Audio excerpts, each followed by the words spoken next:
Hi అండి, నమస్తే. Welcome to my channel అదిరే అనుష. ఎలా ఉన్నారు ఫ్రెండ్స్ మీరందరూ? నేనైతే చాలా బాగున్నానండి. మీరు ఎలా ఉన్నారని నాతో కామెంట్ సెక్షన్లో షేర్ చేయండి. సో ఈరోజు మన రెసిపీ వచ్చేసి పుదీనా పచ్చడి అండి. టేస్ట్ అయితే చాలా చాలా బాగుంటుంది. ఒకసారి మనం చెప్పిన విధంగా ఒకసారి ట్రై చేయండి, తప్పకుండా మీ అందరికి నచ్చుతుందండి.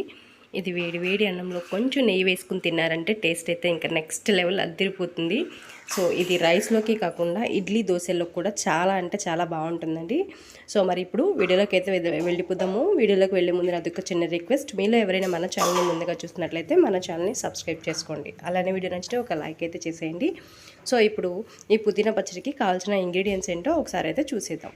సో నేను ఈ పుదీనా పచ్చడి కోసం 3 కట్టల పుదీనాను అయితే తీసుకున్నానండి. నీట్గా వాష్ చేసి పెట్టుకున్నాను. అలాగే ఒక పెద్ద గోలీ సైజ్ అంతా చింతపండును అయితే తీసుకున్నానండి. ఒక చిన్న వెల్లుల్లిపాయని పొట్టు తీసి పెట్టుకున్నాను. అలాగే ఒక 3 టమాటోస్ని ఈ విధంగా చిన్న ముక్కలుగా కట్ చేసి పెట్టుకున్నాను. అలాగే నువ్వులండి, ఇప్పుడు నేను 85 గ్రామ్స్ కప్తో మీకు చూపిస్తున్నాను. నువ్వులు ఆ కప్తో తీసుకున్నాను. అలాగే అదే కప్తో పల్లీలు కూడా తీసుకుంటాను, ఓకేనా. అలాగే ఒక 13 వరకు పచ్చిమిర్చి అనేది మీ ఘాటుకు తగ్గట్టుగా తీసుకోండి. అన్నీ అనేం కాదు. నేను ఇప్పుడు ఇందులోకి నువ్వులు పల్లీలు కలిపి తీసుకుంటున్నాను కదా. మీరు కావాలి అంటే అచ్చంగా నువ్వులు మాత్రమే తీసుకోవచ్చండి, లేకుంటే పల్లీలు మాత్రమే కూడా తీసుకోవచ్చు. అది మీ ఇష్టం, ఓకేనా. పల్లీలు వేస్తానని చెప్పాను కదా ఆ కప్పుతో. సో నేనైతే నార్మల్గా చేత్తో వేస్తున్నానండి, సుమారుగా చూసి. సేమ్ ఆ కప్పులో నువ్వులు ఉన్నాయి కాబట్టి వీటిని డ్రై రోస్ట్ చేసుకోవాలి. ఆయిల్ అనేది ఏమి లేకుండా మనం నార్మల్గానే డ్రై రోస్ట్ చేసుకోవాలి. చట్నీ అయితే ఒకసారి ట్రై చేయండి, చాలా బాగా నచ్చుతుంది. సో ఇలానే మనం కొత్తిమీర చట్నీ కూడా చేసామండి, ఒకసారి అది కూడా చూడండి. డిస్క్రిప్షన్లో వీలైతే లింక్ అనేది ప్రొవైడ్ చేస్తాను. సో చూసారు కదా, పల్లీలు అనేవి మనకి ఈ విధంగా వేగితే సరిపోతుందండి. సో ఇప్పుడైతే వీటిని ఒక ప్లేట్లోకి అయితే ట్రాన్స్ఫర్ చేసుకున్నాం. మరీ ఎక్కువ వేగాల్సిన అవసరం లేదు, ఈ విధంగా వేగితే సరిపోతుంది. సో మొత్తం అన్ని ప్లేట్లోకి తీసుకున్న తర్వాత నువ్వులు చూపించాను కదా, ఆ నువ్వులు కూడా ఇదే విధంగా ఫ్రై చేసుకోవాలండి. కొంచెం నువ్వులు అనేవి కలర్ చేంజ్ అయితే సరిపోతుంది, ఏవి కూడా మాడిపోకూడదు అనమాట. కలర్ కొంచెం చేంజ్ అయితే మనకి మంచి స్మెల్ వస్తుంది. అలానే మంచి టేస్ట్ కూడా యాడ్ అవుతుంది చట్నీకి. సో అందుకోసం అనమాట ఇక్కడ నేను చెప్పాను కదా, మీరు పూర్తిగా నువ్వులు మాత్రమే యాడ్ చేసుకోవాలంటే పల్లీలు కాకుండా మొత్తంగా నువ్వులే తీసుకోవచ్చండి. అలాగే పల్లీలు కూడా తీసుకోవచ్చు నువ్వులు వద్దు అనుకుంటే, ఓకేనా, మీ ఇష్టం. నేనైతే అవి ఇవి సగం సగం వేసాను. సో అవి మంచిగా కొంచెం దూరగా వేగిన తర్వాత తీసేసి, ఇప్పుడు మనం పచ్చిమిర్చి తీసుకున్నాం కదా, అవి తుంచి వేసానండి, పేలకుండా ఉంటాయని. కొంచెం తడి ఉన్నా కూడా నార్మల్గానే ఇవి కూడా ఒక్క 2 సెకండ్స్ నేను నార్మల్గానే ఫ్రై చేశాను. తడి ఉంటే అబ్జర్వ్ చేసుకుంటుంది హీట్ అనేసి. సో ఇప్పుడు ఇందులోకి ఒక 1 టేబుల్ స్పూన్ ఆయిల్ అయితే వేసానండి. ఇవి కూడా మంచిగా ఫ్రై చేసుకోవాలి. సో మనం కట్ చేసి పెట్టుకున్నాం కాబట్టి చిందుతాయని భయం అయితే లేదు. ఇవి చూసారా, ఇవి కూడా మంచిగా వేగిపోయాయి. ఇప్పుడైతే తీసేసుకుందాం వీటిని కూడా.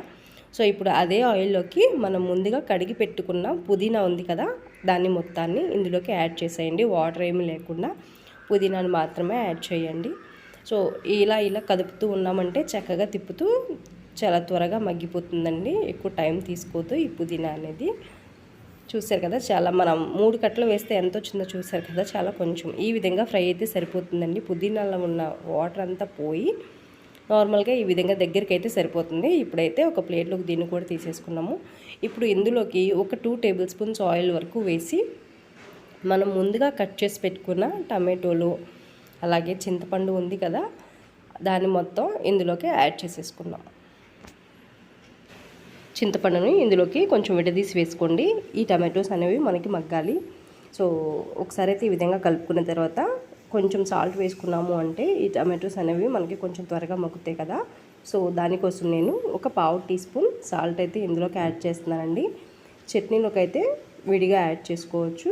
ఇవి మగ్గటం కోసం త్వరగా కొంచెం సాల్ట్ అనేది యాడ్ చేశాను. ఒకసారి తిప్పేసి కొంచెం వీటిని దగ్గరగా ఉన్నిద్దాము. చూడండి, ఒక 5 మినిట్స్కి మనకి చక్కగా ఈ విధంగా అయితే మగ్గిపోయాయండి. చూసారు కదా, ఈ విధంగా మగ్గిన తర్వాత ఇప్పుడైతే స్టవ్ ఆపేస్తున్నానండి. ఇవన్నీ పూర్తిగా చల్లారాలి మనకి. ఇది అనేది పక్కన పెట్టి చల్లారనివ్వండి.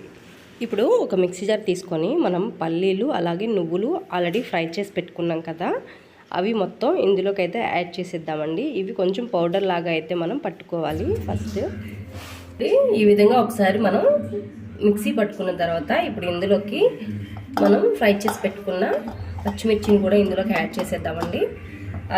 అలాగే ఇందులోకి పొట్టు తీసి పెట్టుకున్న వెల్లుల్లిని కూడా యాడ్ చేసుకుందాము. అలాగే ఇందులోకి మీ టేస్ట్కి తగ్గట్టుగా సాల్ట్ని కూడా యాడ్ చేసుకోవాలండి. అలాగే 1 టేబుల్ స్పూన్ నేను జీలకర్రను అయితే యాడ్ చేస్తున్నాను. సో చూసుకొని చెప్పాను కదా, సాల్ట్ అయితే 1 టేబుల్ స్పూన్ యాడ్ చేస్తున్నానండి. మీరు మీ టేస్ట్కి తగ్గట్టుగా యాడ్ చేసుకోండి చూసుకొని. సో ఇప్పుడు వీటి వరకే ఒకసారి మూత పెట్టేసి మిక్సీ అయితే పట్టేద్దాము. మిక్సీ పట్టాక చూద్దాము. చూడండి, ఈ విధంగా మిక్సీ పట్టుకున్న తర్వాత మనం ముందుగా పుదీనా అవి ఫ్రై చేసి పెట్టుకున్నాం కదా, అవి మొత్తం ఇందులోకి యాడ్ చేసుకుందాం. పుదీనా అలాగే టమాటో, చింతపండు ఇవి కూడా మొత్తంగా ఇందులోకి అయితే యాడ్ చేసేద్దాం.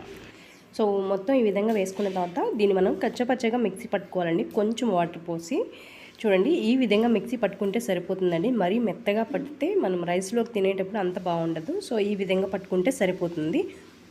సో ఇప్పుడు దీని మొత్తాన్ని ఒక బౌల్లోకి అయితే మనం ట్రాన్స్ఫర్ చేసేసుకుందాం. చూసారు కదా, ఈ విధంగా ఉంటే కచ్చపచ్చగా టేస్ట్ చాలా బాగుంటుంది. సో ఈ విధంగా అయితే ఒక బౌల్లోకి మొత్తంగా ట్రాన్స్ఫర్ చేసేసుకోండి.